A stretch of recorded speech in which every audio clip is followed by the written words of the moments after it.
ಇವತ್ತು ನಾವು ಮಾತಾಡ್ತಾ ಇರೋದು ಇತ್ತೀಚೆಗೆ ಬಿಡುಗಡೆಯಾದ ತೆಲುಗು ಸಿನಿಮಾ ಮೌಗ್ಲಿ ಬಗ್ಗೆ. ಕಲರ್ ಫೋಟೋ ಖ್ಯಾತಿಯ ಸಂದೀಪ್ ರಾಜ್ ನಿರ್ದೇಶನದ ಈ ಚಿತ್ರದಲ್ಲಿ ರೋಷನ್ ಕನಕಾಲ ಮುಖ್ಯ ಭೂಮಿಕೆಯಲ್ಲಿ ನಟಿಸಿದ್ದಾರೆ. ಟ್ರೈಲರ್ ಮೂಲಕ ಕುತೂಹಲ ಮೂಡಿಸಿದ್ದ ಈ ಸಿನಿಮಾ ಹೇಗಿದೆ? ಮೌಗ್ಲಿ ಕಾಡಿನ ಕಥೆಯೋ ಅಥವಾ ನಾಡಿನ ಕಥೆಯೋ? ಪೂರ್ತಿ ರಿವ್ಯೂ ನೋಡಿ. ಈ ಸಿನಿಮಾದ ಕಥೆ ನಡೆಯೋದು ಒಂದು ಹಳ್ಳಿಯ ಕಾಡಿನ ಪರಿಸರದಲ್ಲಿ. ನಾಯಕ ಮೌಗ್ಲಿ ತನ್ನ ತಂದೆಯ ಕನಸಿನಂತೆ ಪೊಲೀಸ್ ಆಗಬೇಕು ಎಂದು ಪ್ರಯತ್ನಿಸುತ್ತಿರುತ್ತಾನೆ. ಅನಾಥನಾಗಿ ಬೆಳೆದ ಇವನಿಗೆ ತನ್ನದೇ ಆದ ಒಂದು ಪ್ರಪಂಚವಿರುತ್ತದೆ.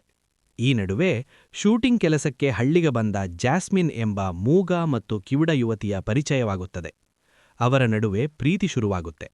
ಆದರೆ ಕ್ರಿಸ್ಟೋಫರ್ ನೋಲನ್ ಎಂಬ ಕ್ರೂರ ಪೊಲೀಸ್ ಅಧಿಕಾರಿಯ ಪ್ರವೇಶವಾದಾಗ ಕಥೆ ತಿರುವು ಪಡೆಯುತ್ತದೆ.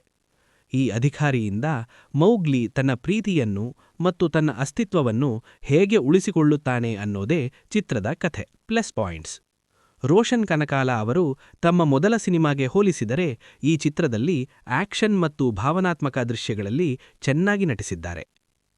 ಈ ಸಿನಿಮಾದ ನಿಜವಾದ ಹೈಲೈಟ್ ಅಂದರೆ ವಿಲನ್ ಪಾತ್ರ ಮಾಡಿರುವ ಬಂಡಿ ಸರೋಜಕುಮಾರ್. ಇವರ ವಿಚಿತ್ರ ಮ್ಯಾನರಿಸಂ ಮತ್ತು ಡೈಲಾಗ್ ಡೆಲಿವರಿ ಚಿತ್ರಕ್ಕೆ ಹೊಸ ಕಳೆ ತಂದಿದೆ. ಸಿನಿಮೆಟೋಗ್ರಫಿ ಅದ್ಭುತವಾಗಿದೆ. ಕಾಡಿನ ಸೌಂದರ್ಯವನ್ನು ಕ್ಯಾಮರಾದಲ್ಲಿ ಅದ್ಭುತವಾಗಿ ಸೆರೆಹಿಡಿಯಲಾಗಿದೆ.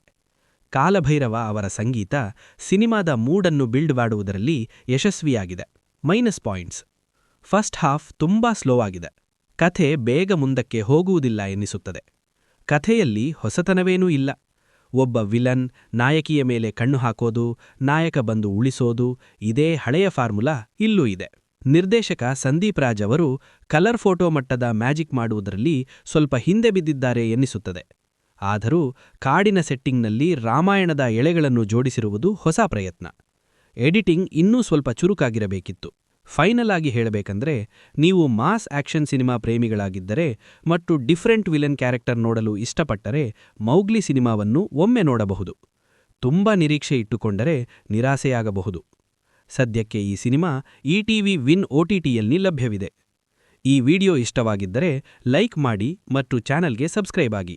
ಮುಂದಿನ ವಿಡಿಯೋದಲ್ಲಿ ಸಿಗೋಣ. ಧನ್ಯವಾದಗಳು.